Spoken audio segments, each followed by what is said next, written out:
Another day, another vlog. So for today's video, pupunta tayo ng simbahan guys. Kasi Sunday ngayon guys, magsimba muna tayo para gabayan naman tayo ng Panginoon sa ating mga desisyon sa buhay. Hindi man tayo perfectong tao guys, pero laanan muna natin ng oras ang ating Panginoon. Alam kong maraming tao ang gusto nang sumuko sa buhay, pero laban pa din tayo guys. Ganyan din ako guys.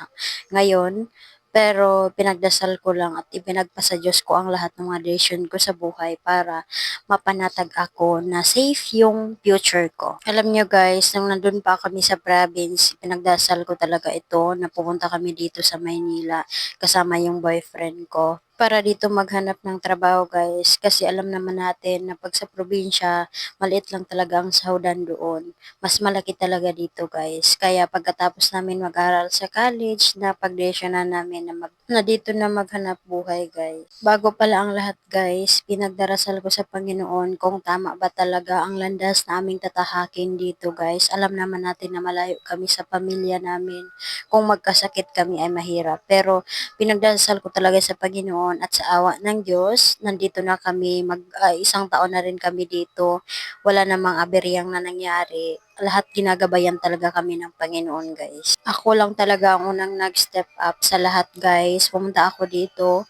Tapos sumunod lang talaga yung jowa ko dito guys. Nakapunta pala ako dito guys last October 12, 2024.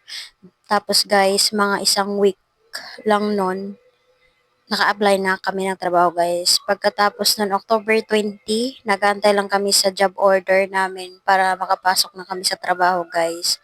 At sa awa ng Panginoon, nakapasok kami kaagad at meron akong sahod. Kaya yun namang sahod ko ginamit ko guys para pang down payment sa boarding house kasi kailangan ng pumunta ni Dada dito o yung jowa ko dito guys. So kailangan kong magrenta ng isang buong kwarto para sa aming dalawa guys. Buti na lang talaga guys, manakilala ko na taga dito, matagal na siya dito. Tapos siya yung tumulong sa akin para maghanap ng bahay na aking matitirhan guys. Kasi first time ko pa talaga dito sa Maynila guys at hindi ko pa alam kung paano pasikot-sikot dito. Kaya maraming salamat din sa tapos yung dalang pera ko lang nun guys is 6,000. Tapos alam naman natin na yung mga kwarto dito guys is hindi bababa ng 5,000. At ayun ang pinag-aambagan namin ng kasama ko guys.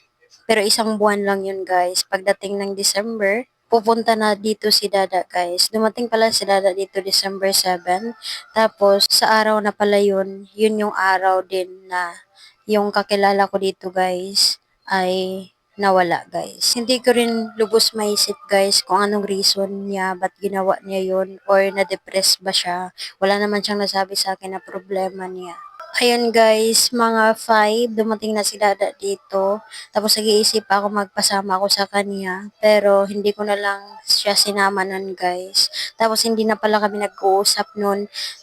Ang ginawa ko na lang guys, sinabihan ko si Dada na pumunta siya sa Baclaran para doon kami magkita. Tapos pag-uwi namin dito guys, mga 9 ng gabi nangyari talaga ang hindi inaasahang pangyayari. So to make the long story short, sobrang na-stress ako dun guys at kahit papasok ako sa trabaho, may isip ko pa din yun.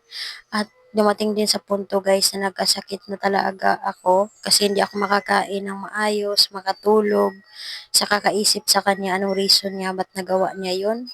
So, umabot na talaga sa point guys na kailangan ko nang pumunta sa hospital kasama yung jowa ko kasi hindi ko na kaya guys. Parang hindi na talaga ako makatayo. Iwan ko kung anong nangyari sa akin. At buti na lang guys, pagdating namin doon, na-cater ako kaagad, tapos niresetahan lang ako ng gamot. Tsaka yun yung iniinom ko guys. Nagpaalam na lang din ako sa trabaho ko guys na hindi ako makakapasok kasi nga ganun yung nangyari sa akin. Buti na lang at pinagbigyan nila ako guys. Sa trabaho kasi guys, bawal talaga ang umabsent. Pero alangan namang isugal ko yung buhay ko para lang dyan. Siguro naman maisip nila na valid naman yung reason ko guys na hindi makapasok. Pero isang araw lang naman. At ngayon guys, malapit na kami mag 1 year dito ng jowa ko na nakatira dito guys. At unti-unti ko na rin natatanggap yung nangyari. At lagi ko talagang pinagdarasal sa Panginoon guys na kahit anumang pagsubok na mararanasan namin ng jowa ko dito, manatiling matatag kami at lumalaban sa buhay. So that would be all guys. Thank you so much for watching. Bye!